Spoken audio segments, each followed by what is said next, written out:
DJ बैगन आवाज़ जान पे कौन लेला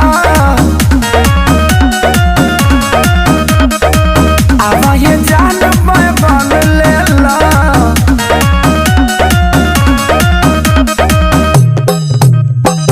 कैसे बा? लमका की गोलका लमका 3 रुपया आ गोलका वो 3 रुपया। कहाँ से ले आइल बड़ा?